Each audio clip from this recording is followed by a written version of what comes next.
Kumanata sa atong no haircut.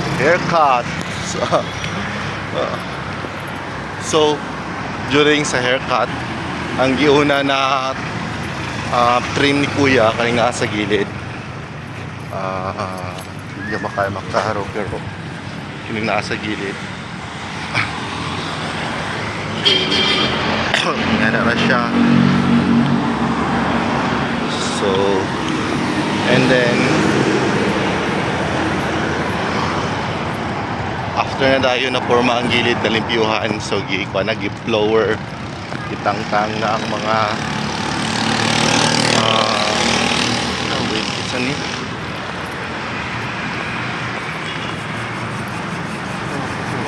itangtang na ang mga excess na buhok. So it's time for the kaning sa taas na para kuhaan. So kanid diri sa taas, kaya kay diri lang man ang critical kasagara para ma-shape ang buhok. So diri sa gilid. So after na siya drag blower, and then it's time para sa taas. So malangit pa na si kuya, siya nga kuhaan na to sir sa taas. Anak ko na kaya syempre murag kita man yan na murag naka na ang buhok. So kung medyo formal, di ba ipatumba man ang buhok, so i-preferred yun na mas tag-as ang strands kay para mahapay siya. Pero kung dili rapod, so kuhaan gina siya. So ano ko, ikaw bahala po yung katong dyan ng gibungkag na niya sa iyang kuhaan, sa iyang sudlay. Ana siya na ay nipis naman di ay ni natin ko na murag ako nauna dayon kay nya kuhaan pa nimo. Kung alanganin na inuun siya kung kuhaan niya or dili. So sabi siya, kuhaan pa ni sir.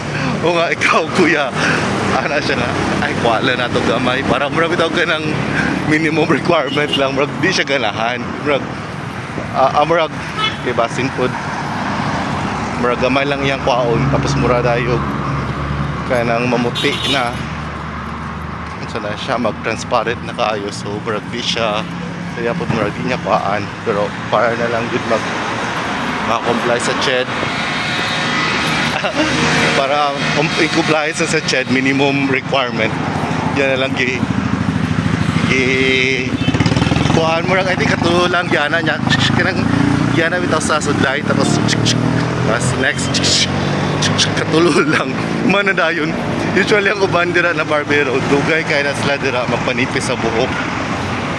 Kay katulo lang from minimum requirement. Nakatawa ko kuya. Hi. So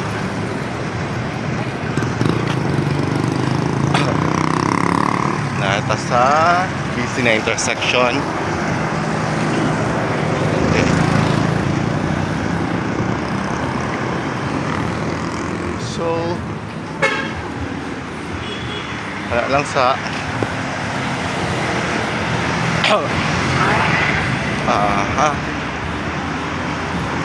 singot na tayong kayo po.